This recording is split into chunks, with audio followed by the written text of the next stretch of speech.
Hi there, welcome to my channel and happy Wednesday. I hope you're having a great day. Hope you're keeping safe, washing your hands, sanitizing, keeping the distance and wearing a mask. And to celebrate the month of February, like I said in my last video, I'm going to be focusing on all books that have to do with the positive side of love.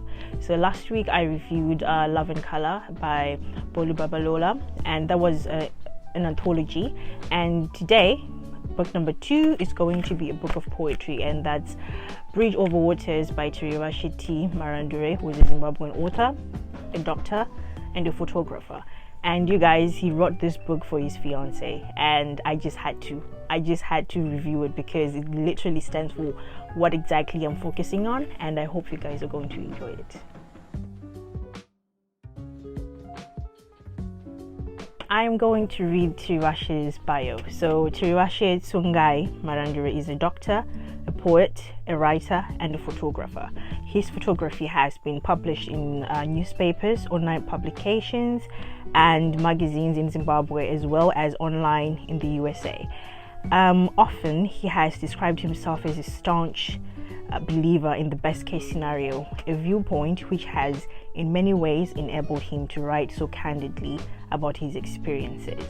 So Bridge Over Waters is a collection of poetry, prose, and short texts detailing a journey from the end of one experience into infatuation and onto the heartwarming discovery that there is always more love. And I'm going to try not to read a lot. To be honest with you, I was actually tempted to read the whole thing.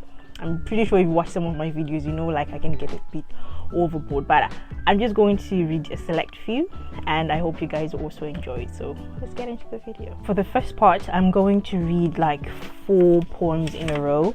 And this is like, it's like this whole book is like a journey, right?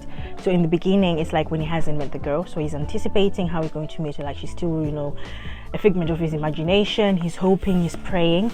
And the first one is called Prayer. So in this one, he's actually like, you know, anyway, let me read it, then you guys you understand what exactly I'm trying to say. So prayers.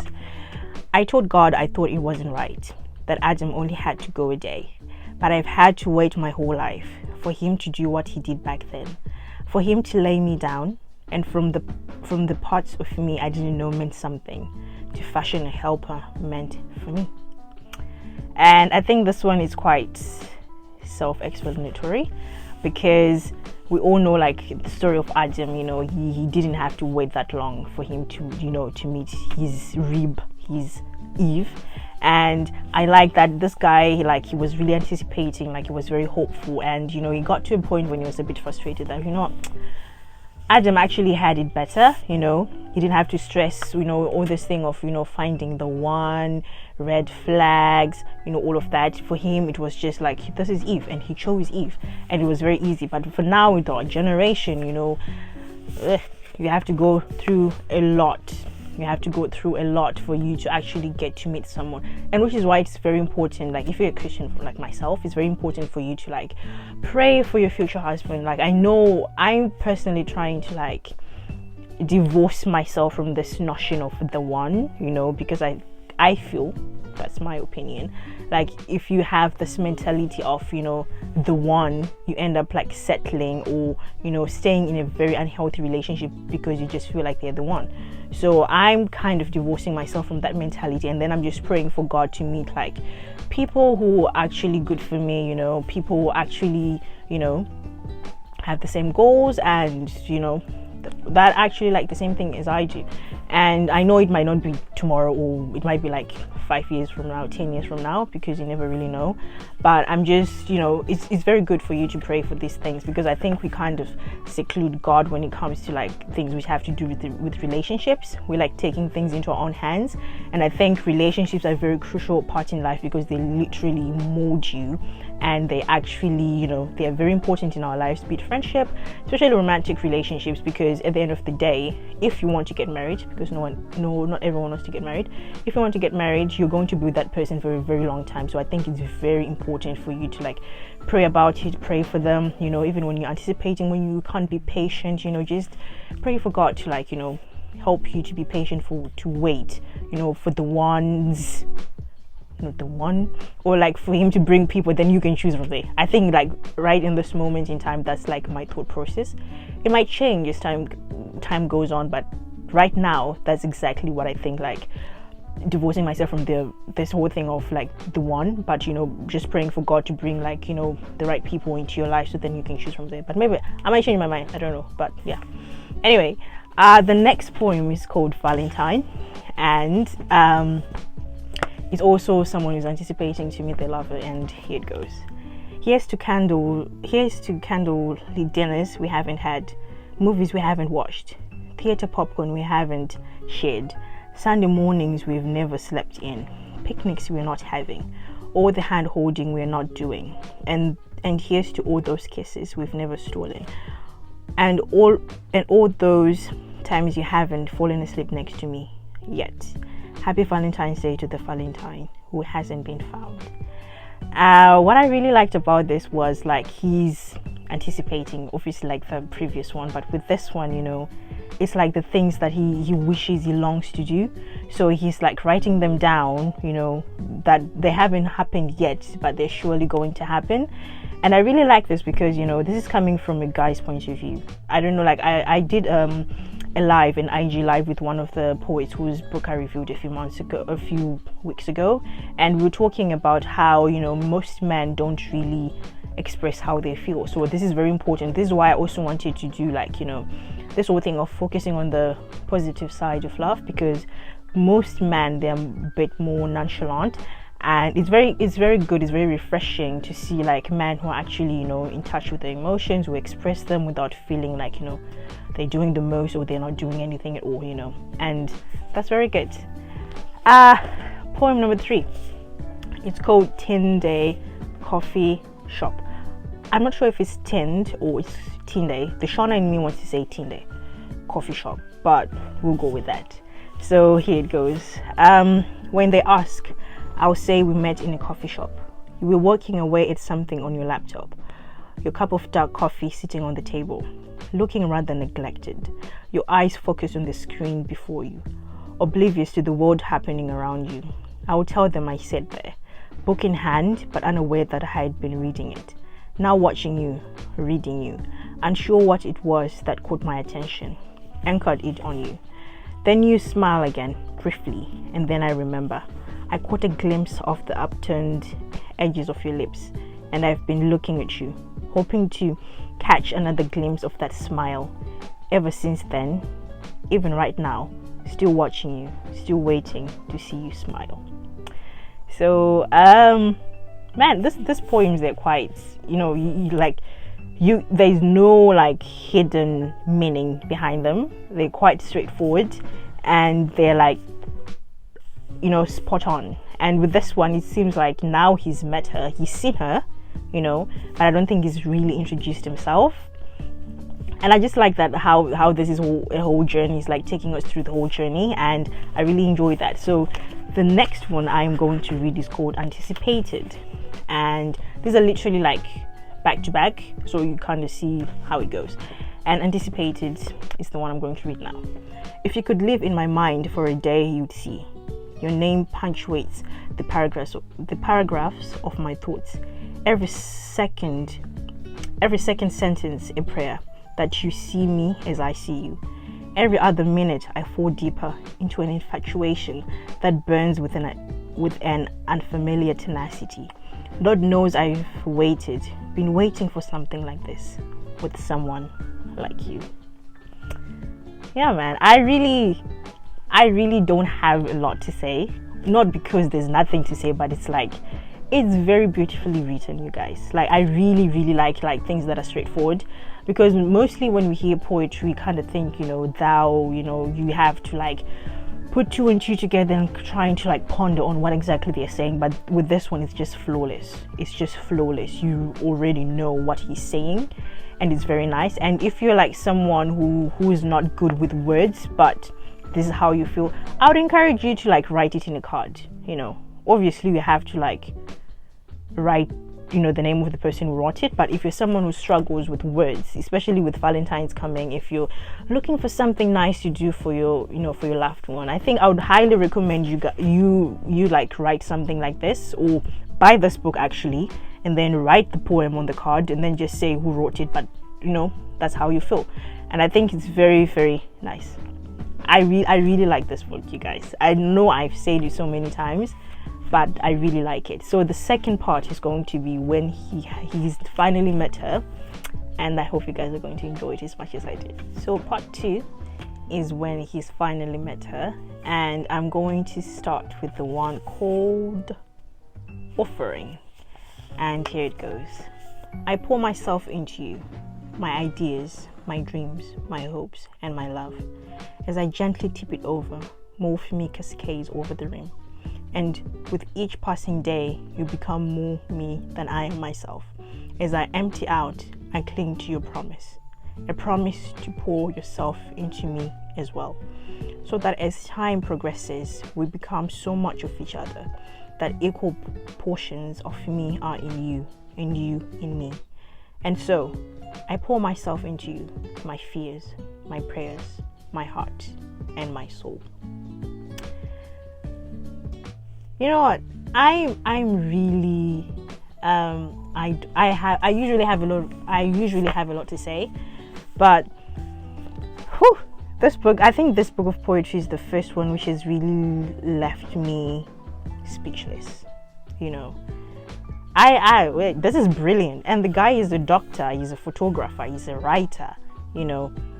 I think it's very refreshing, to read things like this. And I know there are so many other poets. Like, I've read things from is it Rudy Francisco, I've read stuff by R.H. Sin, I've read stuff by P.S. I'm forgetting his last name. They're very brilliant, and I think I would encourage, like, if you're into like reading poetry, I would really encourage you to try them too. It's very nice. It's a very, very refreshing side, of love, of healing, of hope. And the next one I'm going to read is called Love. I love you in the way people love things they can't ruin, without fear of failure, without reservation.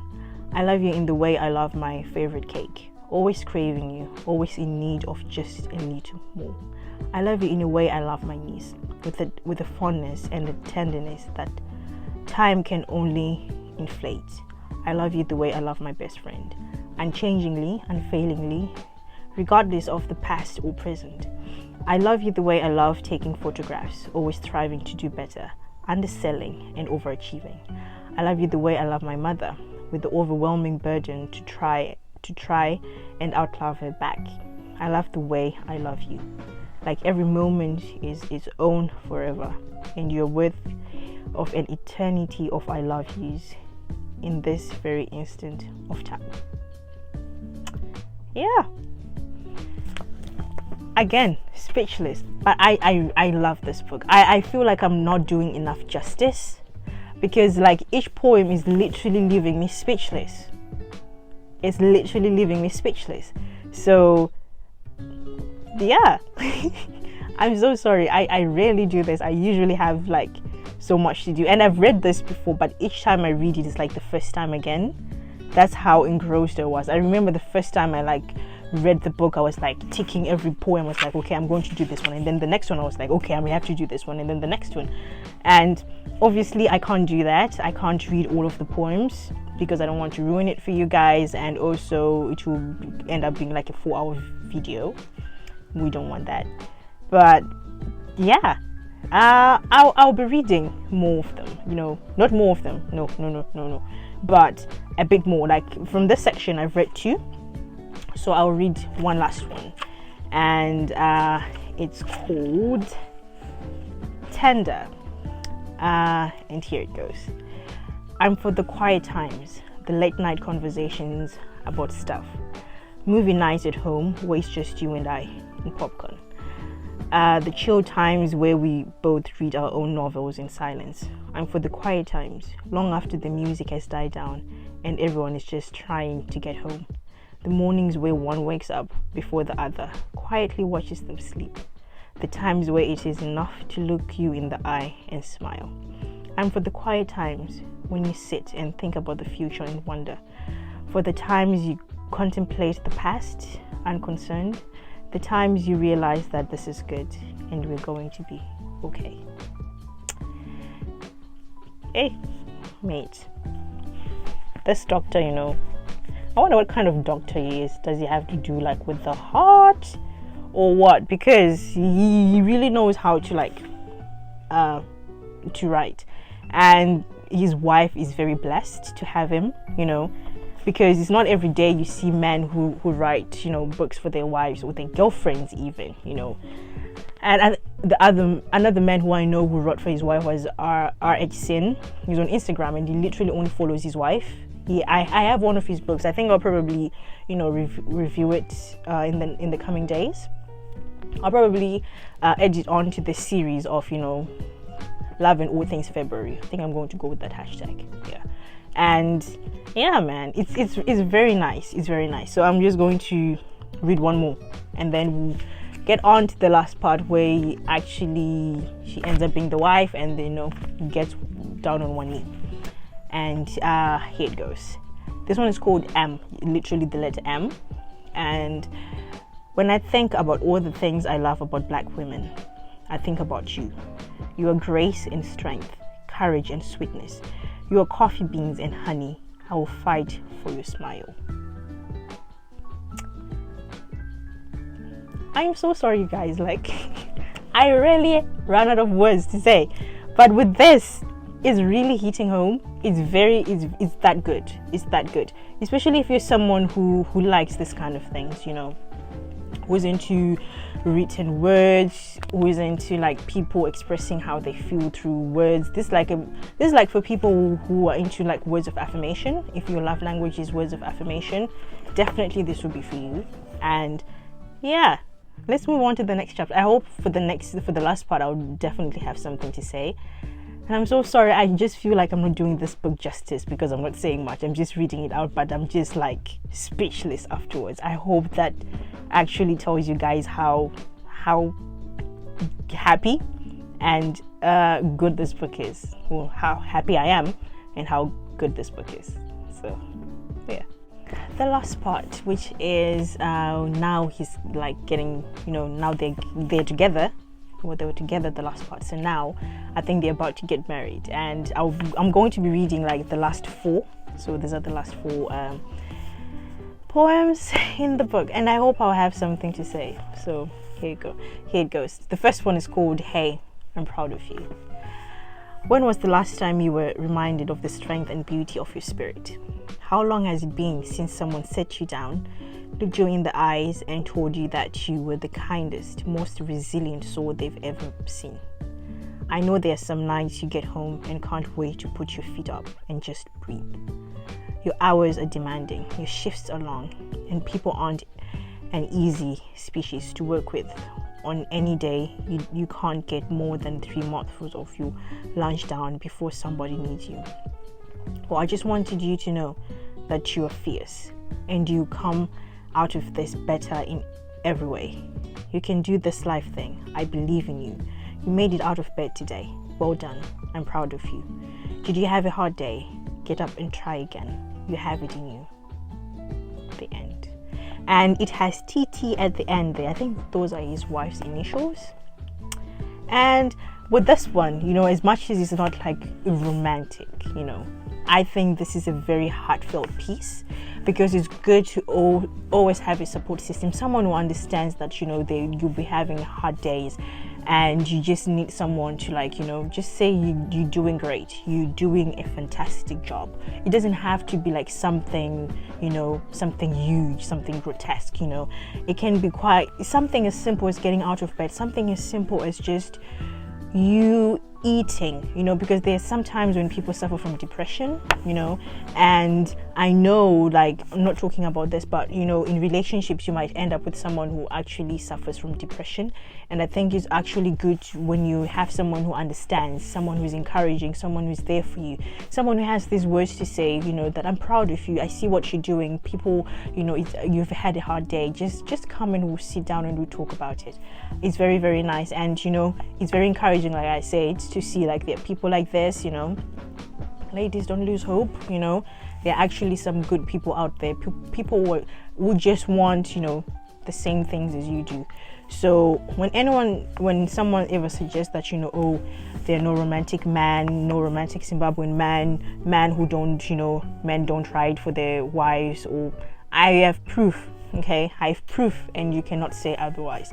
But yeah, the second one which I am going to read is called Luana's House. So you guys, we're getting to the proposal, so I hope you're ready.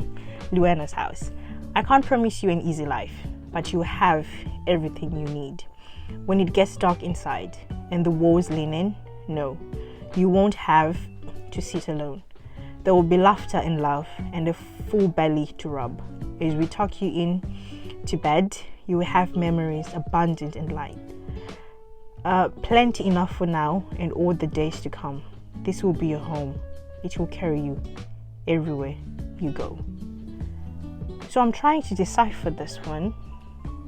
From what I understand after I've read it, it could be for maybe a child, you know, like he's writing for his future daughter, only because of this part. There will be laughter and love and a full belly to rub. As we tuck you in to sleep, you have memories abundant and light. Yeah, I think this is like for his daughter. That's what I think. But I hope and pray like I'll be able to, you know, to get in touch with him, and we'll be able to do like an Instagram live where I'll be able to ask him about this and he'll be able to explain it. But from what I've taken from this, I think this is like for his future daughter, or maybe they already had one. I'm not really sure. And it's nice, you know, like he's setting the pace, like the child is going to be born in a home, you know, where they are loved, where they can see that the parents actually love each other. Good. And then we have On One Knee. So this one is the proposal one. And okay, here we go. I asked you to be my girlfriend so that I could be selfish with you. Selfishly spend all my time with you, adoring you, appreciating you, making you smile and laugh. I asked so I could take pictures of your happiness, to print them out and to mount them on my walls. I asked you to be mine so I could spend hours on end listening to your stories. Never once picked up my phone or glanced at the time, so I could worship at the altar of your love. Every kiss a prayer, every touch a hymn. I asked you to be my partner so that you could know without a doubt that I'm yours. No room for distrust, no need for hesitation. Every minute of every day, building on a love that will be everything. I asked you to be my girlfriend so that it wouldn't have been a reach to ask you this now. Will you be my wife? Wow, man. You know, I've read these poems before. Okay, I have. But it's just every time it's like the first time, you know. I asked you to be my girlfriend so that I could be selfish with you, selfishly spend all my time with you. And then there's this part, I asked you to be mine so I could spend hours on end listening to your stories. Never once picked up my phone or glanced at the time, so I could worship at the altar of your love. Every kiss a prayer, every touch a hymn. This is beautiful, man. This is amazing. Like, I know, like, it's so simple. That's the thing. I like simplicity, you know. You don't have to rack your brain to think, okay, what are they saying? This is simplicity, you know. And it's very nice. Like, now you can actually see the stages, you know, from him asking to be the girlfriend, to be the part, to be her, you know, him asking her to be hers, his, and then asking to be the partner. Now he's asking her to be his wife. hey, doctor, you really know how to write. I'm impressed, man. I really am. And I'm so sorry, like, I don't have much to say. It's really that good. And also, this is his wife, so she's the model on the cover. She's very beautiful, by the way. So the last poem I'm going to read is called Beginning. So I think like this is now the beginning of them as one. You know, we've been through like him being single, him anticipating meeting her, him meeting her, them being in like boyfriend, girlfriend, and then him asking to marry her. So this is like the end, but it's also the beginning. And here it goes. In the beginning, I was formless, mere emptiness. And as he moved across the surface of my nothingness, he thought up the cure of my dark blankness. Let there be light, he wrote. He spoke, and I saw your smile out of the corner of my eye, and it was good. Let the firmament be formed, he said. Courage parted from fear, and I said hello, and it was good. Let the sea be parted. The land was formed. We passed from strangers to acquaintances, and it was good. Moon, sun, and stars he formed. Destiny became apparent, and we became friends, and indeed it was good. Let the waters steam, let the birds fly. Our companionship acquired more substance with each interaction, and it was so good. Then the earth was filled with all manner of living creatures and wild animals, each to its own kind, and he saw that it was good. Out of the bare essentials, a man of me the good Lord did make.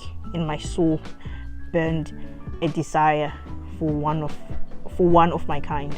So he put me to sleep in the world I had known, and when I woke, I laid eyes on you. Flesh of my flesh, an extension of my thoughts and feelings, with the synchronized heartbeat to match. Bone of my bone, part of me, yet all of me, my motivation, my dreams became reality. Sunshine by day, moonlight by night. Just as these entities, you are the perpetual illumination of my life. And every day he looks upon us, a creation of love, and each day it is good. At the end. Wow, man. I'm so sorry, you guys. I didn't have much to say on this video. I always have a lot to say, but this one, I think this is the first one which has literally left me speechless. Like I said in my, I said it a couple of like videos back. African authors no longer care about like your feelings. Obviously, this one he really cared about our feelings too much for me not to have something to say. But I highly recommend this book, you guys. If you're someone who's into poetry, if you're starting out, you know, and you don't want to be like going to the whole cliche thou art, you know, kind of poetry, this is for you. Try this, especially if you're like into romantic things. This is for you guys. And I got mine from Amazon, so wherever you are, you're able to get it from Amazon. So thank you so much, you guys, for watching this video, and I'm so sorry I didn't do much justice to this book. I hope I'm going to do much justice when I get to like get in touch with him and talk to him about the book on one of the Instagram lives. So thank you so much, you guys, and until next time, goodbye.